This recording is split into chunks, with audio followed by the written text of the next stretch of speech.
Hi, everyone. Thank you for taking the time to join us today as we review the essentials to master AI in 2020 and beyond.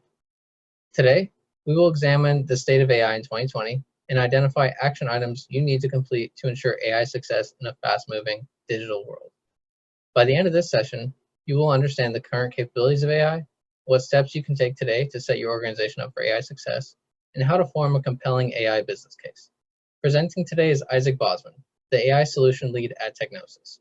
Isak is an AI expert with over 15 years of experience in helping organizations find hidden value in their data and identify high ROI machine learning opportunities. We will save the last 15 minutes of the hour for Q&A, so please submit your questions as we proceed through the presentation. Without further ado, I'll hand it off to Isak to get started. Thanks, John. Hi, everyone. Thanks so much for the opportunity to speak to you today. I hope you're all keeping safe and sane in the midst of our current pandemic. Hopefully there's some more good news to come in the next coming weeks. So as John alluded to today, our agenda, I'll do a quick introduction. I think, John, you pretty much covered it.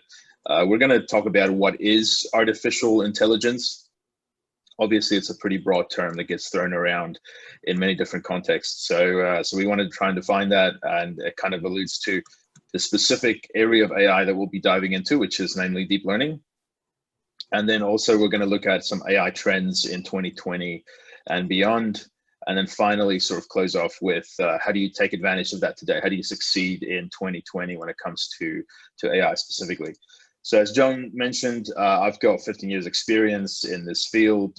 I also teach at UCI, neural networks and deep learning to the master's students, and also lead the AI solution area in Technossus. So that's essentially anything AI related. So our methodologies, our kind of project life cycles, and also try and help out as much as I can with the sort of business development side when it comes to AI. So naturally, that kind of leads us into defining what is artificial intelligence specifically for this talk and for the slides we're going to cover.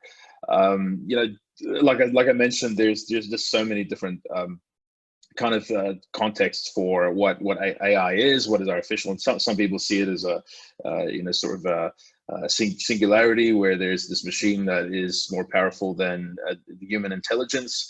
And some even see it as pure statistics. So we want to try and define that to some degree. So many of you might have seen a similar diagram to this, where it sort of breaks down the different areas of artificial intelligence. So we can say that AI, or artificial intelligence, is a program that can independently reason, sense, and adapt. Obviously, again, there's some ambiguity around what intelligence is, and I think what AI is very dependent on that definition. Specifically, a sub area of AI is machine learning, and really machine learning is just a moniker for what was traditionally statistical learning, right? So there are definitely some industries and circles that will call deep learning a sub area of machine learning. And that's specifically what we're going to cover today in terms of what is deep learning. It is the cutting edge of where we are with machine learning. It's the cutting edge of where we are with artificial intelligence. So really the way to think about it is artificial intelligence is the entire field of AI, all the way from kind of real statistical regression models all the way to robotics and building intelligent machines that can learn by themselves. And then machine learning has really been the field that's been created in the last, shall we say, 10, 15 years, where we've taken a lot of our statistical models and our statistical principles, and we've transferred that into an engineering field. So data science is usually grouped with machine learning, but specifically deep learning is a field of AI that sort of has been around for a while, but really has contributed largely to the surge and the sort of uptake in AI for the last 10 years. And deep learning uses kind of, the deep comes from the fact that there's multiple layers of a data structure referred to as a neural network, right? It's a computational graph. And we won't dive much into the detail of that, but really that's where the sort of name comes from in terms of deep learning. and it uses tries to borrow from biology as much of neurobiology as much as possible. But the reality is we don't really know how the brain works, right? So so we try and come up with ways to mimic that and model that. And certainly it's a field that's grown considerably in the last few years. So that's what we're going to look at specifically in the context of this webinar, is deep learning. And what is deep learning? Why is it so popular? And how can you specifically take advantage of that in your organization? So this kind of all really started by a man called Alan Turing out of the UK, United Kingdom. Some of you might have seen the movie that this picture is from. I think it's called The Imitation Game, based on the World War II Enigma machine. And he was obviously a mathematician, considered the father of the personal computer. And he kind of really started the interest in what we call artificial intelligence today. It wasn't called that in his time, 1950s, but he kind of posed this question. I proposed to consider the question, can machines think? And really since then, there's been so much research, so much effort in this field to try and develop that. So what I want to do is just really kind of go over a brief history of AI, right? So if we kind of try to put this in one slide, obviously it's very high level, but it's 1943 was the birth of the neural network, as we kind of refer to it in AI, this computational graph that's kind of modeled around how we think or can imagine that the brain works. And as you can see, it's actually a field that's fairly kind of got some history to it, right? Since 1943. And, even if you go through the timeline, there's been some AI winters, as it's called, where AI had a massive breakthrough, and then really the research and the funding and the investments died down. And then really between 1965 and 1969 is really when there was a big AI winter, as we'd call it. And then there was the advent of the back propagation, or backprop as it's called. And that kind of completely changed the field. It's still the most significant discovery in AI. And again, won't go too much into the details of that. It's built around calculus and derivatives, but essentially it helps machines learn and helps machines to converge on their kind of objective, right? So it's an incredible breakthrough. And that really led into the first driverless car in 1986, the first machine to beat a chess champion in 1997. And then, as we can see, in 2011, AI triumphs at Jeopardy. And so on the right-hand side, we've moved on from the earlier years of kind of just using the available compute at the time, right? So, and GPUs, which is a specific hardware that Google's developed. It stands for Tensor Processing Unit. And GPUs, obviously initially invented for graphics processing, is heavily used within the specific field of AI, deep learning, right? So we have these incredibly hyperdimensional graphs that need to be able to perform this learning task, and we need as much processing resources as we can. So it kind of leads into the question, well, why now? Why all of a sudden has AI, if it's been around since the 40s, why do we now have this surge in the field and investment and research? Well, the real reason is that for the first time in history, we have enough data to actually be able to teach a machine to learn, right? And so that's one part of it. And the other part of it is, for the first time in history, we have computing resources that are scalable and powerful enough to be able to process this vast amount of data.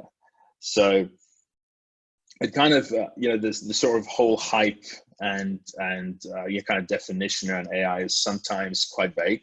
The media definitely portrays it as something, and I love this quote by Arthur C. Clarke that says, any sufficiently advanced technology is indistinguishable from magic. And it kind of looks back at different eras in history where an invention or electricity or whatever it was. Like truly for the most people, it was just completely like indistinguishable from being magic, right? And so AI definitely has that perception when it comes to how we see some of these neural networks perform. I mean, it's fascinating. Recently, DeepMind released a model that beat the world champion in Go, and Go is considered to be the most complex, the most difficult game that exists, right? And there's all these incredible breakthroughs, and that specifically, that machine learned all by itself, right? So there was no manual hand, feature, preparation, right? So, and that's the big difference between when we talk about traditional machine learning and what makes deep learning so powerful, right? So machine learning or traditional machine learning, it requires so much work in terms of extracting features that we care about and feeding that into some sort of statistical model. So whether it's regression or some sort of prediction or probability-based classification, deep learning has the ability to take all this unstructured data and really extract all the features and the patterns and the meaningful signals that we want out of it towards whatever we're trying to do, right? Whether that's language or computer vision. So we're going to look at that in some detail. But what I wanted to start with was really kind of let's define what AI is, especially in the context here, because obviously there's loads of different definitions of it, and then kind of really explore what is the opportunity right now. So according to Gartner, in 2021, they predict that AI will create $2.9 trillion worth of business value and 6.2 billion hours of worker productivity. So I think what's really important is there's a big narrative. There's sort of two sides of the chasm. The one side sort of says that AI is going to end 60% of all jobs, and really, we're going to have a real sort of shortage of work. And the other side says, well, actually, no, it's going to increase productivity drastically, and we're going to see, a massive uptake in job creation. And so Gartner also recently published a report where they said that AI is actually now creating more jobs than it's removing from the economy. So just like the Industrial Revolution, really AI is predicted to be the next big revolution, right? So obviously we want to pay attention to it. We want to see how we can get ahead of the curve in terms of taking advantage of AI. So the field currently is just incredibly, it's amazing, all the research that's going on. There's a statistic I saw recently where there's 20 research papers, a research paper submitted every 20 minutes in AI specifically. I'm currently a part of the iClear conference that is obviously virtual right now, but it's the top research conference in the world for AI, and it's incredible. There's usually a research paper or two that come out that just really changes the field, and it's been amazing to see the advancements that's been made towards towards research in the area. And so I'm happy to talk about that for a little bit as well. But what we want to do is kind of really look at in 2020, what is kind of some of the areas or the trends of impact, right? So what are some of the areas that deep learning specifically in AI is making some waves, right? Especially because it's considered that this area is fairly well mature and developed. So the technology for it has sort of moved from research to application, and also maybe some areas of interest for you to look at. So I encourage you to try and look at this through the filter of your own organization to see if there are areas of opportunity specifically in these sort of key trends, right? So the first one I want to highlight is what's called natural language processing, right? So generally, they're kind of grouped into conversational agents, sentiment analysis, and text classification, right? So I'm going to, once we've defined these sort of areas of interest, we'll go through like what that actually means from a business perspective. Like what are some, kind of use cases that are fairly common for this specific technology. 2019 saw a massive breakthrough for natural language. So it's in the research community. NLP, it's usually shortened to NLP, is known to be one of the hardest problems to solve. Language is really, we underestimate the brain's ability to just process language and context of language, and how we have these words that taken out of context can really mean anything. We even see that with digital communication. Sometimes intent can be interpreted, and so language has seen a massive breakthrough. There's now a lot of benchmarks that are actually performing better than human capability for question answering, and a lot of great things happening there. So so happy to dive into that as well. The next area is obviously computer vision. That's probably the area that's responsible for the massive surge, right? So in around about 1998, the first sort of neural network that showed massive performance gains in typical computer vision tasks really led to the surge of our current interest, right? So, and that's also grown massively in terms of research. Facebook AI research group is producing incredible 3D modeling of objects, and obviously that's kind of falls in three areas: object classification, object detection, and segmentation. So that means like segmenting objects out within a very complex image. And then object tracking and localization, which kind of just talks about actually tracking. We can sort of see all three areas really in something like Tesla, where they're able to do all of that at the same time. So it's pretty powerful. And then the third area is personalization. So personalization is kind of obviously talking about how we personalize content and products specifically to consumers, right? So and it's interesting because it's sort of like consumerism is really taken a full circle, where 50, 60 years ago, you were given one option. You want a Ford, you want to drive a Ford. Well, there's one option, there's one model, here it is, no choice. And sort of with the advent and the uprising of the digital economy, now people have choice and they have a voice, and the ability to kind of reach out to your entire community if you have a bad experience is obviously at the fingertips of everyone. But at the same time, AI has allowed this sort of personalization where you really can recommend a product or an interest to someone without necessarily their awareness, right? So say, look, based on your previous purchase history, based on your browsing history, we really think you're gonna like this, right? So personalization is something we'll dive into a little bit more as well, and kind of also transcends into kind of intelligent customer experience. And I think this is an area that's seeing a massive kind of development and adoption, outside of just streaming technologies, which we'll look into as well.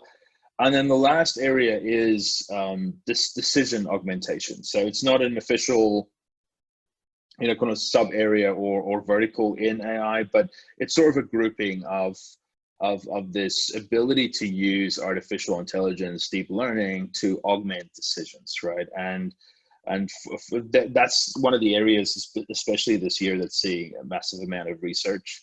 Unstructured pattern detection, accurate forecasting, and then we'll talk a little bit about simulation conditioning as well. So you might be asking, well, that's all great.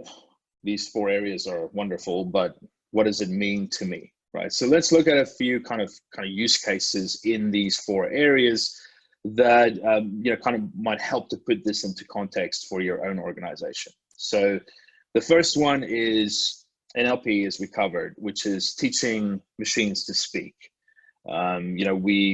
We obviously can take advantage of the abilities for customer service to scale massively, because we can actually deploy this as a chatbot or a virtual assistant, and really going to sort of leverage the scalability of it, make this available 24/7. We can overcome so many limitations of the sort of general kind of customer service industry. And I think chatbots were really big in 2015, and they sort of just kind of fell flat. because people realize that a lot of these chatbots are not very intelligent and they're not very easy to converse with. That's really changed in 2019, mainly because of the rise of and the breakthrough of NLP, NLU last year. So it's for those that like to get a little technical, the model that was introduced was called BERT, bidirectional encoded representations from transformers, just short for BERT. And BERT really changed. We can thank BERT for a lot of breakthrough in NLP. It certainly made chatbots, any sort of content generation, any sort of text classification, incredibly accurate. It's like I mentioned before, for common benchmarks, it has surpassed human level, kind of performance. So that's kind of really contributed to the rise of chatbots as well. So kind of the first use case is AI customer service agent, right? So to have this ability where you can integrate Facebook Messenger, or some sort of web-facing chat interface, even mobile, and again you have this ability to converse. GM, because of the whole COVID-19 situation, they actually had to deploy a customer service chatbot, and they've reportedly saved $2 million in the first month of deploying this. And they're also saying that customers and prospective customers are actually preferring to speak to the virtual assistant than they do to the general customer service. So pretty powerful way to really scale, and obviously it doesn't necessarily remove your entire customer facing workforce. It just augments it, right? So there's this ability to sort of use both in conjunction with each other. The next one is an example of using text for sentiment. So there's quite a few financial sector organizations that use different social media platforms for sentiment analysis. So Twitter sentiment analysis for stock prediction.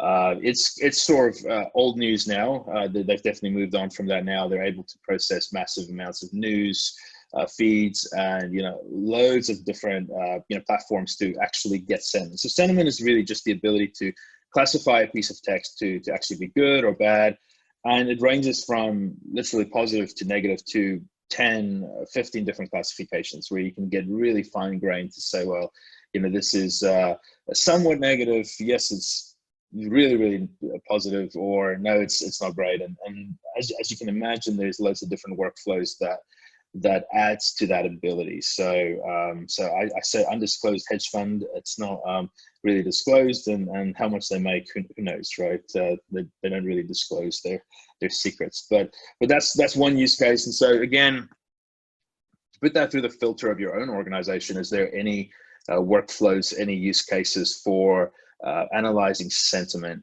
It even can go down to essentially spam filtering or email prioritization. There's loads of different things that can be done with specifically natural language and text-based classification.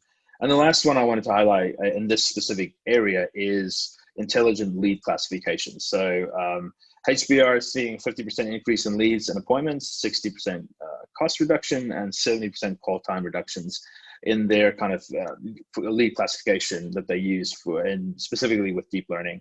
So loads of great areas that we can use this in. So especially for NLP, I think Salesforce has a pretty great integration with it as well, and so does many other CRMs. So moving along to computer vision. So computer vision really covers the area of making machines that see, and obviously this is a very niche vertical. In your organization specifically, there might not be a lot of use cases, but still it's great to know about some of the areas that there's real advancement in it. Retail traffic and shopping analysis is becoming pretty popular. You might have heard of Amazon Go. Amazon Go has been rolled out in Seattle, I think, and potentially Chicago as well. And it's a completely automated checkout. You literally register. As you walk in, it automatically detects you and your device, your smart device, your phone. And as you shop, you literally just put it in your bag and you leave. So they have computer vision set up in a way where it tracks you through the entire store. It sees what objects you're picking up, and then as you leave the store, it'll send you a bill for all the items that you sort of selected and took out with you. And so potentially it's puts a little bit of context in why they purchased or acquired Whole Foods. Who knows? But this could mean that Whole Foods is becoming an automated checkout experience.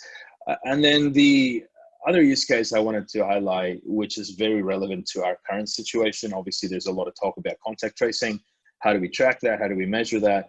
So the image on the right is actually from a solution that Landing AI developed. It's sort of spearheaded by a professor at Stanford called Andrew N. He's quite well known in the AI community.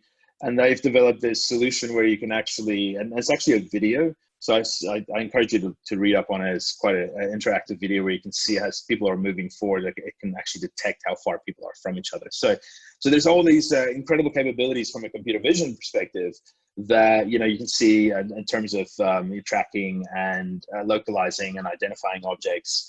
It's happening in real time. It's really powerful. A lot of this comes out of the box. So certainly something to think about. And then I want to move on to personalization. So Netflix is obviously a great example of how they've driven personalization to a whole new level. This is quite an old quote, a few years old, from Neil Hunt, their chief product officer. They say that their personalization and recommendation engine is worth over $1 billion in revenue. So it's incredibly important to them to be able to not only suggest specific content, but also be able to monitor and see what people are actually watching. And it's a fascinating area because there's all these different indications of whether someone likes a specific film or series, and for the large part, they've completely now ignored the like and dislike button, because they've realized that so many people dislike a movie, but then they go and watch it 4 times after that. So it's interesting to really study human behavior from this perspective. And they've really taken it to a whole nother level in terms of, and obviously Amazon does it, Google does it. There's all these personalized ads as well. And sometimes you get this feeling that someone's listening to you or someone's watching you. And the reality is they've just become so good at creating psychographics that they're able to predict exactly what you're going to like. If your browsing experience is in a very specific, sort of pattern, then they can with certain amount of, predictions say you're likely interested in this, right? So if I highly encourage a documentary on Netflix called The Great Hack. Talks about Cambridge Analytica and how they use psychographics to kind of apparently swing a lot of political events. I won't go into the specifics, but it's a fascinating film and really just highlights how personalization is incredibly powerful, and really I think in many ways is sort of dividing the competition, right? Those that are doing it well are seeing incredible gains, and those that aren't are sort of being left in the dark. So definitely something to think about. The last sort of area is decision augmentation, and it's kind of hard to put this into specific use cases. So I wanted to just group them together. So obviously pattern detection, forecasting, and simulation. So traditional machine learning, statistical-based probability models do a lot of this already. They do kind of classification. Even regression does a lot of sort of time series forecasting. But deep learning's really taken that to a whole nother level, right? Because all those approaches really require a massive team of data scientists and real experts in the data, and this ability to kind of extract all the most important information out of it. And certainly that's not been diminished, but the requirement and the, I guess, dependence on that has really been sort of replaced with this whole deep learning approach. So now we have the ability to monitor behavioral kind of patterns, and specifically that's one of the areas of my research where I use deep learning for behavioral analysis in identity management. So it's incredibly powerful. And then you've got fake modalities. That's a real big area of interest, where obviously you might have seen some of those videos where they could just swap a face out of a video. I think Keanu Reeves was swapped out for Tom Hanks in Forrest Gump. So it's incredible. It's incredible what AI can do. And so that leads us to, well, how do we detect fake videos, fake news? So deep learning is being used for that, and then classifications obviously kind of covers a lot of areas. The pandemic as well that we're in currently, deep learning has really helped massively in terms of forecasting and creating models that leaders can use to augment their decisions, right? So essentially all of this is really there to not replace decision making, but really augment it, right? Really be able to provide some some examples of what could happen, and that kind of leads into simulation as well. So there's loads of different this area is generally referred to as deep reinforcement learning. It's not the only area for use, but it's this ability to simulate an environment and see what would happen. If this happens, then what would occur? Autonomous vehicles, Uber, Tesla, they use that extensively, especially when they try and do some crash analytics. They want to see how a car will sort of perform in specific conditions, and instead of trying to do that in the real world, where some people might get hurt, they try and simulate it. So it's a very interesting area of research. So that kind of naturally leads into how do you succeed with AI in 2020 and beyond. So we've now kind of looked at some areas, some trends in 2020 that's really seen massive movement, massive progress, massive adoption. So how can you take a hold of this leading into 2020 and beyond? So really, I always like to start with kind of setting reality for a lot of AI projects. The truth is, most people see AI, deep learning, machine learning similar to kind of an iceberg, right? So most people think that this sort of 10% at the top, this whole model deployment, explainability, and model training, and building these incredibly complex neural networks is really where the effort lies. But the truth is, 90% of it's not visible. It's under the water. It's really where it all happens, right? In terms of data preparation and data ingestion, and even feature architecture and feature engineering, being able to clean this data out. You might have heard the term many times in the AI world for, garbage in, garbage out. So your performance and your analytics and your prediction and your probability is only as good as the data you can feed it. And so there's naturally this real focus on getting the data, right? And that's always a great place to start. If you don't have any AI initiatives, even if you do have AI initiatives, this kind of transcends just your general, even sales forecasting or certain pricing models you might already have in Excel formats, right? So this is really specific to unstructured data. That's certainly still very relevant, but really think about what are some other data that you can ingest and collect that can really help drive any use cases towards AI. This really is the reality. The more data you have, the better data you have, the better your models are going to perform. The more use cases you'll have, the more you'll see that needle really move. So, I mean, it's fascinating. I sort of covered briefly about the amount of data that we have in the world now, but it's crazy to think. According to a study by EMC, the entire world's data doubles every 2 years. I mean, it's just unbelievable to think. This sort of Twitter post here in the Oscars, I can't remember what year it was, 2014. That's quite a while back now, and that was viewed 26 million times in 12 hours. And if we look at the comparison on the right, it sort of shows what the amount of data that we had in the world in 2013 was 4.4 zettabytes. So a zettabyte is a trillion gigabytes, right? So, and we can see, like, in 2020, we have 10 times that, 44 zettabytes, right? So it's incredible how quickly, and if we actually did the math on that, it's actually quicker than every 2 years, right? So, and I'm sure it's actually increasing as well. So there's this massive amount of data. Now, the challenge is that there's only 100 companies that essentially own like 50% of the world's data. So it's becoming a real monopoly, and that divide is ever increasing. So really, this kind of highlights this compound opportunity debt, right? The longer you wait to get into this space and this field, the harder it's going to get to catch up. the harder it's going to be to actually take a hold of all this data. There's this real economy now for data renting or data labeling.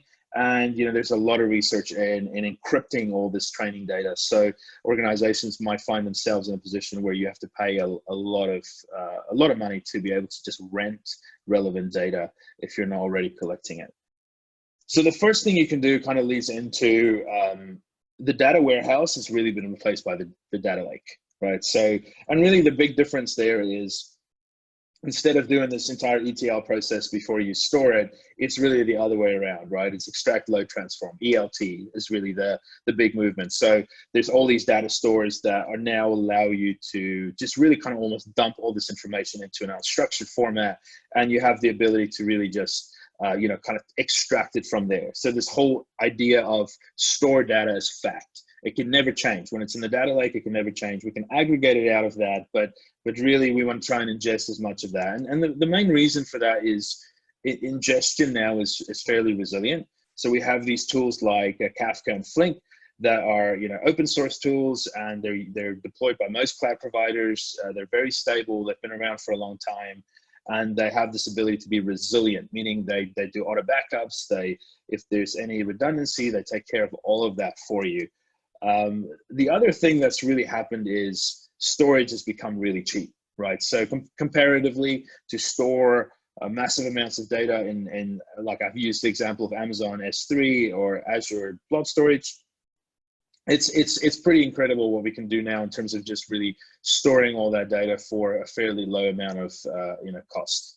And that kind of really leads into this whole flexible data warehousing or data lake, right? Where we've got Cassandra, which is a kind of objects, unstructured data store. We can just dump it in there. And then from there, we can extract all the information we need from it. And that's really how most companies are really running their data strategy. We're talking about Uber, Pinterest, all Airbnb, all these large organizations that are using analytics. That's generally how they do that into specific AI use cases. And so that kind of leads into, okay, great, now I've got the data. How do I identify opportunities, right? So really AI ultimately, or deep learning or machine learning, everything boils down to reducing the cost of your most valuable decisions, right? So if you can have a think about what are some of the decisions that you currently have to make that's really expensive. What are some of the areas where if we ask ourselves the question, what if X was X percentage more accurate? What would that yield? What would that return be? That return on investment, if we looked at an AI use case as return on investment. What if X was X percentage faster, right? If we can improve the sort of pipeline from the start to the finish, if we improve that by 50%, what would that mean in terms of the bottom line? What if X was X percent automated, right? So we talk about RPA and process automation, not just robotic process automation, but general automation. If we completely automated this specific section of a process, what would that mean to the bottom line? So these are some questions that you can ask in terms of trying to really just kind of ideate around some AI use cases, specifically in deep learning, especially because once it's implemented, it really has the ability to kind of run and continually improve. So set up for success. If, let's just say now you have an AI use case, you've got the data, you really want to get up and running with it. So generally what works really well is starting small with really clear goals. Defining them, because a lot of data science projects have the stigma of, well, we can work on this for years, we can improve it for years. Well, it's really important to set goals from the onset in terms of how much better, how much more accurate, how much would you like to shave off a specific improvement, because that just keeps perspective.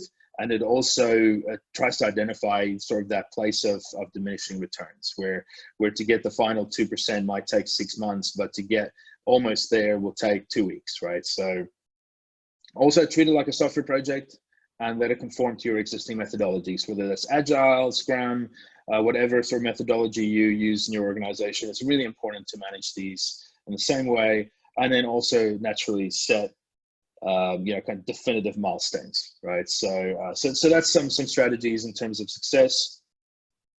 Now it kind of leads us into the sort of real skill shortage. It's a massive issue, right? There's less than 1% of software engineers with deep learning experience, and there's only 156,000 in total worldwide, according to LinkedIn. So it's definitely a constraint. It's definitely something to think about. How do you deal with this in your organization? If you might have data scientists, you might have some data engineers, and you might have some software engineers, but none of them really fit the deep learning mold. And certainly, I think development there is really important. I think that's a great opportunity for partnership as well. Strategic partnerships really does bring a lot more than just skills. There's a lot of data, in-house data that they've worked with. Certainly there's a lot of data sharing involved as well. So if you don't have the skills internally and it's difficult to find, I think partnership is definitely a great strategy there. And the main contributing reason is that a few years ago, this is kind of what the skill set looked like. You had your data scientists, you really had your statisticians, and you had your data engineers. But the reality is, over the years, and specifically the last 2 or 3 years, it's become this, where you need someone that has a fairly good grounding in data science, someone that understands how to do data ingestion and scalable data pipelines, but also someone that's fairly well versed in statistics and probability and what does it actually mean from a statistical perspective. It's a very math heavy field. At the same time, it's an engineering problem, right? We need engineers that can actually build these. And in my experience, a lot of organizations, very large, well-known organizations, actually leave a lot of their deep learning to their software engineers because data scientists just simply don't have that engineering experience. So finally, just in closing, I wanted to just walk through kind of a high-level AI project development lifecycle. This is kind of a Technossus. And in my experience, this is really how we would kind of go from the beginning to the end in terms of kind of liking this to a software project development lifecycle. So how do we kind of do that? And I found this to be really, really effective. So the first thing, as we have covered, is data preparation, right? Identify and prepare existing data. It's really important to have that data catalog of what data do you have, what data are you storing, what are you not storing, maybe what are some external data sources that we can integrate. Certainly the opportunity is still there to sort of grab a lot of these open APIs and integrate a lot of additional data. The next step is really exploratory data analysis, and that's kind of, a lot of data scientists are very familiar with this phase, where it's really kind of visualizing, identifying, cleaning the data, like really sort of pinpointing what's required here in order to fulfill the goals and the kind of requirements of our project, what we're trying to achieve. And then oftentimes the next best thing is to do like a baseline, like just build a baseline model, just a quick prototype. Let's see what we can get from this data. It also highlights a lot of common pitfalls, like, the data is too sparse, or there's just not enough. We need to integrate more. There's a lot of noise in this data that we didn't know about, commonly referred to as unavoidable bias. We want to try and, so really get around that. And usually what happens a lot of the times as well is that you've got all this data, but you just really don't know what you want to do with it. And sometimes it really makes sense to get to the point where you've done some exploratory data analysis around your data, and then really try to identify high, return on investment opportunities. And that's something that we do, something that we've done for a lot of firms, is kind of trying to identify these high ROI opportunities based on the data you already have. So that's another strategy, rather than trying to figure everything out from the beginning. Let's set up a very mature, kind of scalable ingestion pipeline for this data. Let's put it in a data lake where it's, where we can aggregate that out. And that's what we do in the kind of EDA process. And then sort of really identify these opportunities, and out of those opportunities build some baselines, right? So, so then it kind of leads to prototyping. And that's where we use specifically deep learning, the latest research, the latest kind of models and algorithms to produce the best results we possibly can. And again, communicating that to the business and showing, look, this is the progress we can make based on our baseline. And baselines are usually are implemented by more traditional models and algorithms like regression or XGBoost, gradient boosting machines, the decision trees. There's loads of other more traditional approaches as well. And then finally, it's a build and deploy, right? So step 5 is integrating, automating, and tracking. And I think what's really important to understand for an AI specific project is it's this recurrent improvement cycle, right? So as the build and deploy process is completed, it has this feedback loop where the models are trained every single day, they're improving every single day.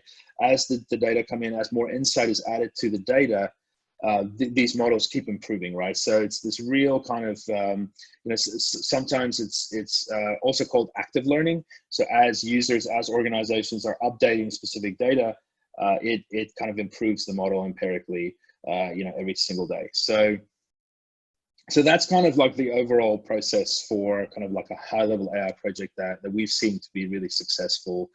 And really kind of that sort of concludes our my slides at least. And yeah, just thank you very much for the opportunity to speak to you about that today. And I think, John, I'll hand it off to you.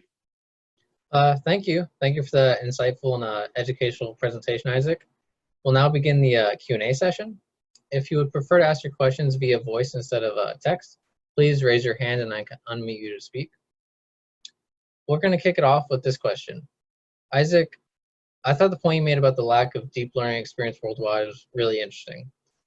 What would you recommend to a company that lacks the internal deep learning expertise but wants to start an AI initiative? Yeah, I think that's a great question. And I think that, it's definitely difficult. There's not an easy answer to that. I think that, all the top AI companies are vying for all the top talent. I've got some friends that graduated from Stanford PhDs, and they're getting like 7-figure sign-on bonuses. I mean, it's just unbelievable the amount of money that's getting thrown at anyone that has some sort of skill in this.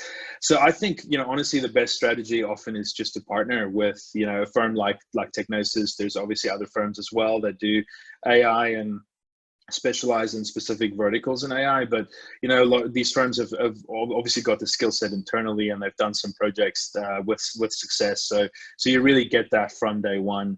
And there's obviously other benefits as well, like I mentioned, sort of the data side of things. Usually, in my experience, a lot of firms that do AI have data sets available, have experience with these APIs, and can integrate them, more easily. So the great thing about Technossus is that we've got the data science arm as well, and the software engineering. So I think both of them are really important. But certainly, there's no easy answer. We just got to hope that there's more people graduating, and obviously that's why it's part of the reason why I'm teaching, trying to help some really smart people to get into this field.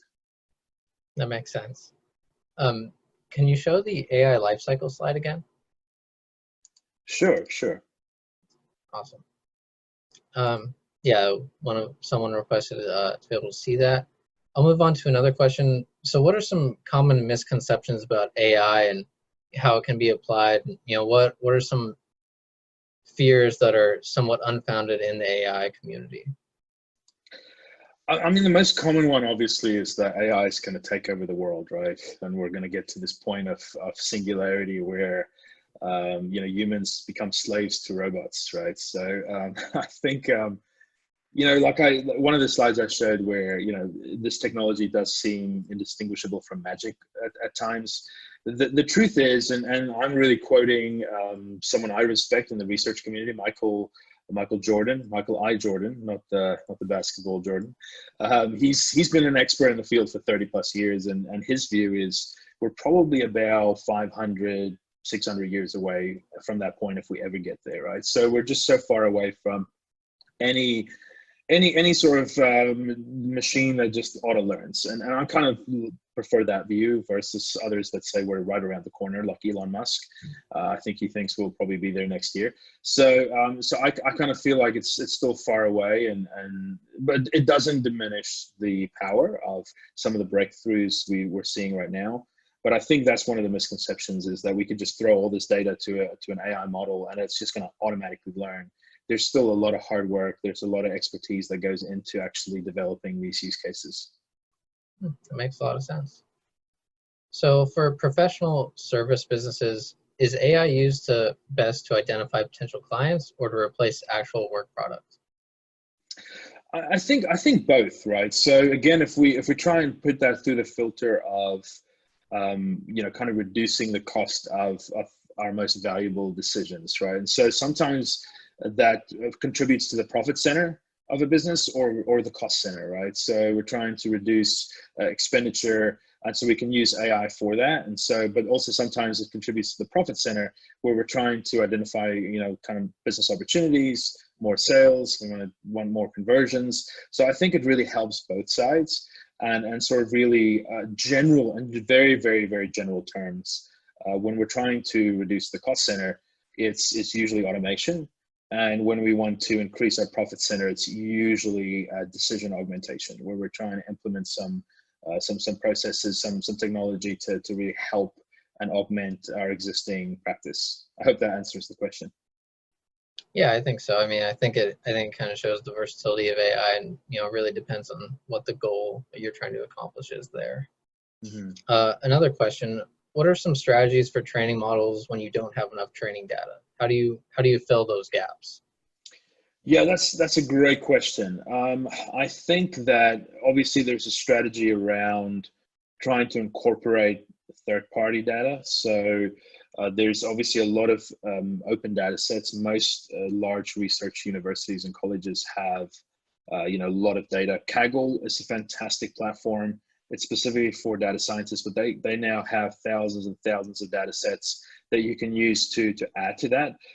There are some algorithms as well, different model types that do kind of alleviate some of this. And obviously it's one of the big areas of research right now because, deep learning models are very data hungry. Like they need a lot of data. So that's one of the criticisms of deep learning. You really need to have that. So there's not a straightforward answer to that. I think that in general terms, trying to augment your existing data is usually the best strategy. And if not, you can still train very kind of what in technical terms would be smaller or shallower models, right? So not to get too into the math side of things, but the universal approximation theorem, which is a mathematical principle, says that the deeper we go, in general terms, the better our models perform. But if we don't have a lot of data, we can't really do that. So you are sacrificing a lot of performance there.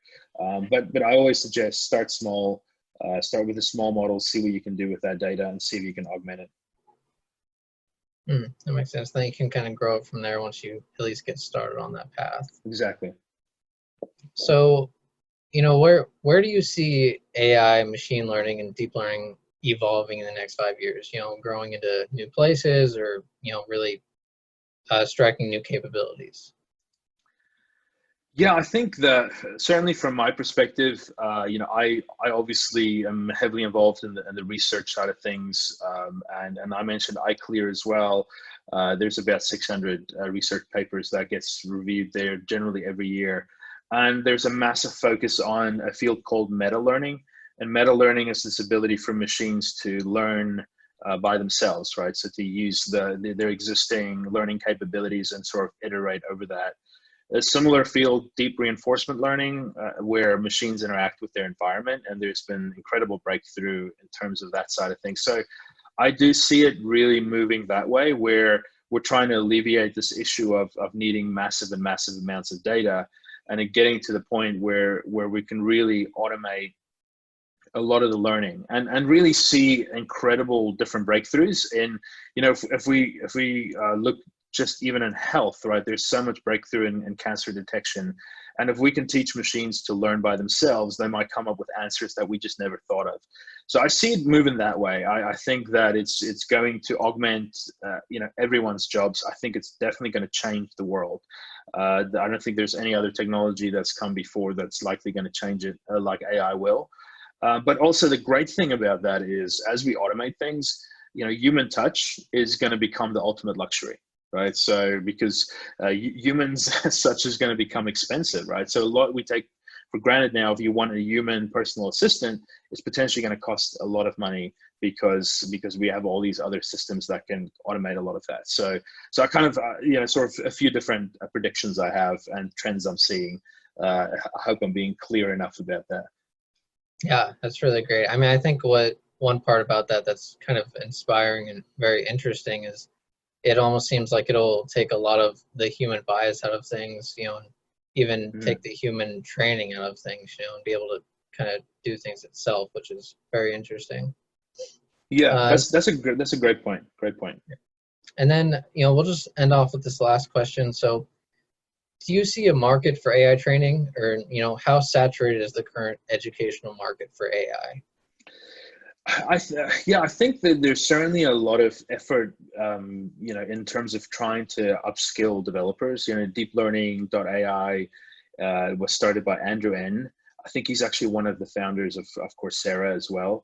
I think there's a big opportunity for it in terms of just we're improving how we explain a lot of the theories. I mean, it's even difficult in the class that I teach. There's a lot of math involved, and so for a lot of software engineers, they kind of really they're scared of that. And I think just getting over that hurdle is massive. Because really once you grasp the concept, like anything really, it's fairly easy to digest. So I think there's a lot of opportunity, and I think there's also a lot of opportunity for corporate training in that sense. So I think what's worked really well before is to take a use case, whether it's really small, and have a kind of a firm that specializes in this build that out, and then really the handoff of that is a training, right? A real training, kind of like, this is how it's been set up, this is how these models work.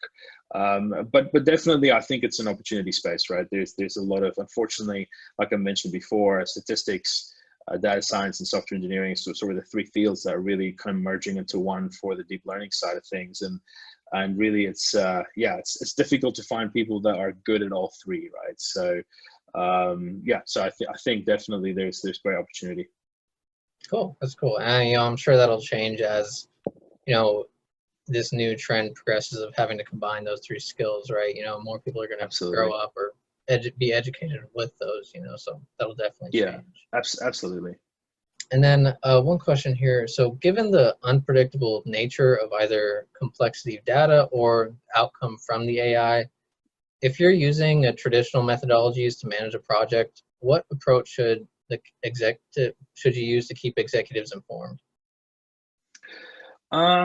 So is the question specifically how to use deep learning methodologies or approaches, or is it really kind of like communicating the results back to the executives? Yeah, so I think it's more of communicating the results, the process, and the goals to keep executives informed while you're using traditional methodologies to manage an AI project, and trying to balance that with sort of the unpredictable and complex nature of AI and data. Yeah, I mean, that's a great question. I think the unfortunate thing about an AI initiative is that unpredictability, right? So it really falls into the category of research and development. So assuming that there's no specific budget for research and development, it becomes really difficult to prove ROI. And I think, again, there's the best approach that I've seen work is to include an expert in that specific niche and that specific use case and say, look, based on your experience, what is the general improvements we can have here based on the data that we currently have? So there's definitely going to be at least that initiative, right, of trying to get a report that says, this is the data we have, and this is how we think we can improve it, obviously without making promises, right? So I think that's one of the big pitfalls of more traditional data science projects, is that they make all these grandiose like promises that we're gonna, increase revenue by $1 billion, and then it just falls flat, right? So I think that's part of the reason why it's really important to sort of, as we look at this high-level project development lifecycle, that between step 2 and 3, there's a lot of iteration, there's a lot of ROI discovery, there's a lot of kind of prototypes. And when I say prototypes, I mean a week, maybe 2, you spend on trying to come up with these opportunities, right? So they're not massively long, huge investments. So unfortunately, there's going to have to be some sort of investment in just providing insight in what is possible. But I would say at that point in time, it becomes a lot more predictable, right? Then we can statistically try and model out and say, well, we're confident, obviously can't guarantee, but we're very confident we can improve X by X amount, or we can scale X by X amount. I hope that helps. Yeah, I think so. Yeah, and what would you say about, I would say communicating those results or updates as the project is progressing or ending, what? Yeah, great. I think obviously setting milestones is really important. Usually a report out from so EDA, exploratory data analysis, usually produces this really detailed report on visualizations of the data, and kind of speaks to that whole thing of ROI. But as the baseline is built, as it's prototyping and progressing, I think really just sort of boiling those improvements, whether it's cost reduction or kind of profit increase, trying to communicate the accuracy of that, right? To say, look, we are 50% there, we are 60% there, and this is what we're doing to try and achieve the 70% goal that we set, or the 80% goal we set, right? So trying to boil that down from a peer prediction or a peer classification into some more digestible terms for business, I think is really important. And so obviously it's kind of hard to answer that definitively depending on the kind of sector, right? If it's finance, then obviously there's key indicators that finance care about. And so to try and sort of distill them from what we're trying to achieve and what we're currently doing with a kind of prototype and a baseline, I think is really critical. And so the other ways to do that is really kind of building a dashboard. And so that dashboard will feed into, kind of the, what executives see. So QuickSight, AWS QuickSight's great for that. Tableau, obviously famous, Microsoft BI, and even just a very basic dashboard, just to show where we were, where we are now, or even where we were and where we think we can be once we deploy this. I think that's really critical to sort of just keep executives informed from a very high level view. Yeah, that makes sense. So, it looks like that's going to wrap it up for us. We're all out of time. I just want to thank you again, Isak, for your time, and thank you to all of our guests for joining us. I hope you learned a lot today. If you're interested in identifying an impactful use case for your company, visit technossus.com/AI to learn more. Have a great day, everybody, and stay safe.